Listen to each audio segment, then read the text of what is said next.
Hey y'all, Daniel Aaron here, your guide to vibrant living, and departing a bit from my normal teaching or storytelling teaching to share with you something here which it's a little unusual, and I must preface it as one of my friends said to me one time. Daniel, because I didn't laugh at your joke doesn't mean I didn't understand it.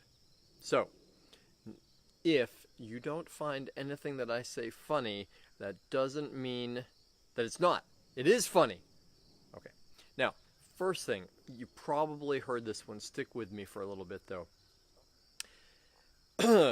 A monk in New York City, first time, very excited, comes to a hot dog vendor on the street corner, says to the hot dog vendor, "Make me one with everything." A lot of people have heard that. So, in any case, what happens is the hot dog vendor who, New York hot dog vendor, he's heard everything too. So he said, okay, gets out the hot dog, bun, meat or something like meat, whatever's in a hot dog, and, mustard and relish and ketchup and chopped onions and a little napkin, and he hands it to the monk. The monk says, "Thank you." Reaches in his pocket of his robes, and hands over a $20 bill. The hot dog vendor takes the $20 bill, puts it in his little apron fold there, and then he turns and takes care of the next customer.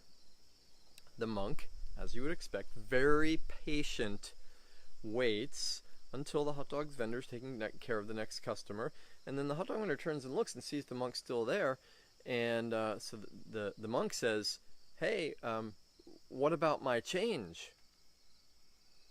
The hot dog vendor looks at him and says, "Change must come from within." Which, not surprisingly, reminds me of, you may know this already too, but why did the Buddhist monk never vacuum clean underneath his sofa? He had no attachments. Now, I could go on from here, and likely it would devolve from pseudo-spiritual jokes into downright dirty jokes. So I won't go there here. This is a PG sort of production. That said, now why am I, somebody in fact criticized me lately for telling a story that had some humor in it, or I thought it had humor anyway. Why would I be sharing this kind of thing with you now? Besides, hoping that you'll enjoy it and there'll be a little bit of a chuckle or something there. The cost of us living in the negative emotions of survival, worry, anger, fear, depression, sadness, shame, these eat at us. And when they start eating at us, it's like a downward spiral cycle pulling us down. And on a very palpable, measurable level, they deplete our energy, leaving less energy available for creating your vibrant life. So, it is my hope that even for a moment, all of us can remember the truth and take ourselves out of the illusion, the sensory illusion that says we must survive, right? That we must be in that survival mode.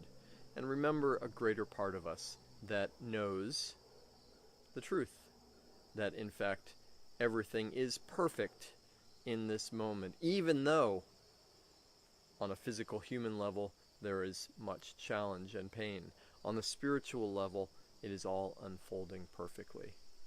And not to diminish the challenges that we all have in our personal lives and in our world. And, as Einstein said, no problem can be solved by the same level of consciousness that created it. So, you and I, creators of vibrant lives who are positively impacting the world, we must remember the importance of changing our vibration, of uplifting ourselves. Thus, spiritual practice. All right, enough said. Meant to be just a little joke for you. Hope it was fun, useful. Thank you for being tuned in. on many levels.